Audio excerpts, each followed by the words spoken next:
नमस्कार दोस्तों। आज हिंदी में जो हमारी वर्णमाला है उसमें स्वर और व्यंजन जो ध्वनियाँ हैं उनके बारे में थोड़ा प्रकाश डालना है। इससे पिछले वीडियो में मैंने आपको बताया था कि हिंदी भाषा का विकास कैसे हुआ। भाषा की अपनी एक लिपि है जिसको हम देवनागरी बोलते हैं। लिपि में कुछ हमारी ध्वनियाँ हैं जिसमें स्वर और व्यंजन इनके दो महत्वपूर्ण प्रकार हैं। स्वर के कितने प्रकार थे ये भी हो गया था। आज बारी है व्यंजन की।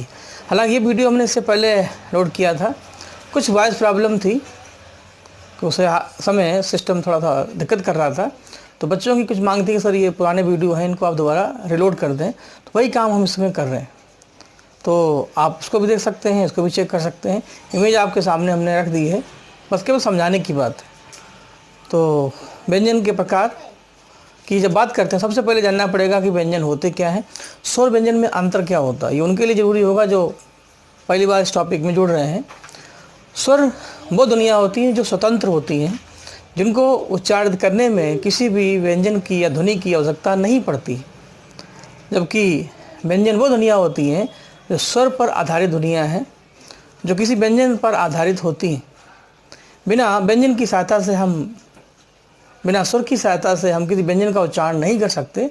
जैसे स्वर में जो बोलते हैं वही निकलता है। जैसे आ तो आ, ई के अंत में ई, ऊ आएगा। व्यंजन आकारांत होता है, अंत में छोटे आ का प्रयोग होता है। जैसे हम बोलते हैं का, तो अंत में आता है आ।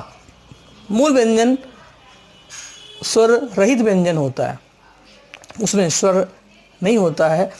आप इस तरीके से भी समझ सकते हैं कि व्यंजन जन्मजात विकलांग होता है। स्वर की बैसाखी जब उसको दी जाती है तब वो चलता है, नहीं तो वो लंगड़ा हो जाता है। आप स्वर को हटा दें और व्यंजन को बोलना शुरू करें तो जो हलंत व्यंजन है या जो अर्ध व्यंजन है उनका उच्चारण व्यवहारिक रूप में संभव नहीं है। जैसे का में हलंत लगा देंगे तो बनेगा क।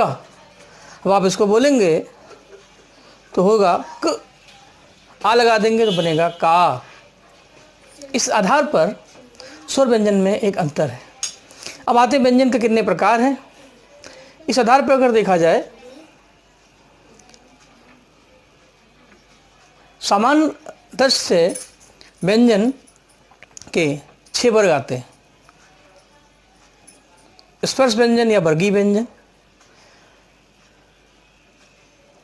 आपका अनुनासिक व्यंजन या पंचमाक्षर व्यंजन, उसी में आपका उस व्यंजन, अंतस्थ व्यंजन, संयुक्त व्यंजन और उच्छित व्यंजन।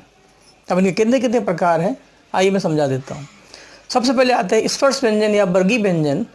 स्पर्श व्यंजन वो होते हैं जो शरीर के अलग अलग हिस्सों से स्पर्श करते हैं, इनको वर्गीय व्यंजन भी कहते हैं। इनके 5 वर्ग हैं, का, चा, टा, ता, पा, और 5 इनकी ध्वनियाँ हैं।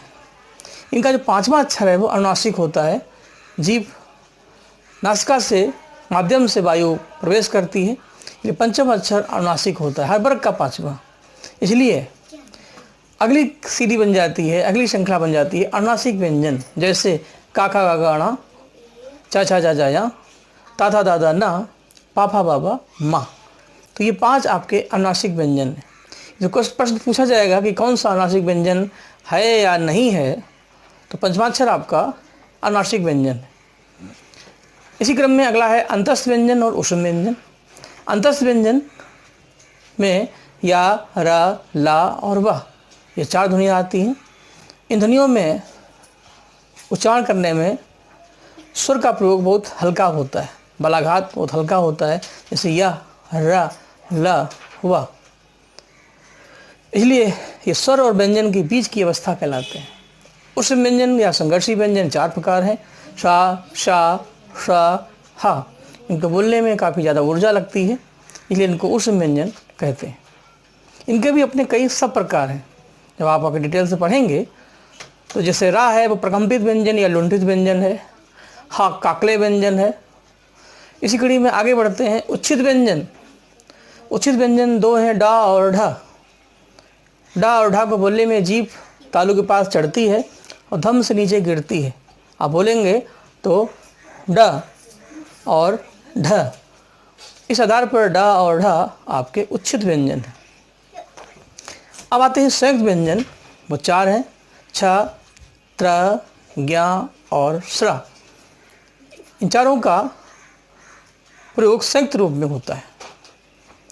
तो सामान्य दृष्टि से व्यंजन के 6 वर्ग मिलते हैं, लेकिन उच्चारण की दृष्टि से अगर देखा जाए तो ये ध्वनियाँ जिन जिन स्थानों से उच्चारित होती हैं उस आधार पर देखा जाए तो ये 8 वर्ग में आते हैं।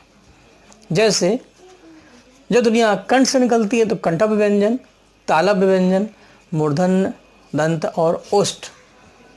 तो जो कंठभ ध्वनियाँ हैं उसमें आपका का वर्ग आता है, का, खा, गा, घ, ण।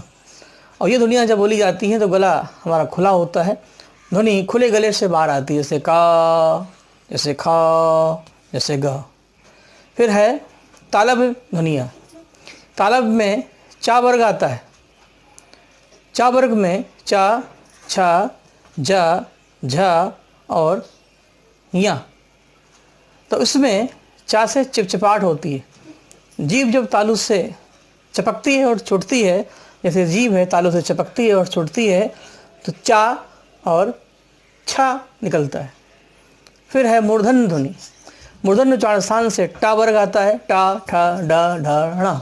इसमें टंटनाहट और ठनठनाहट होती है। जैसे आप बोलेंगे टा तो जीभ मूर्धा पर टकराएगी और टा, ठा निकलता है। दंत ध्वनियों में ता वर्ग आता है, ता, था, दा, धा, ना।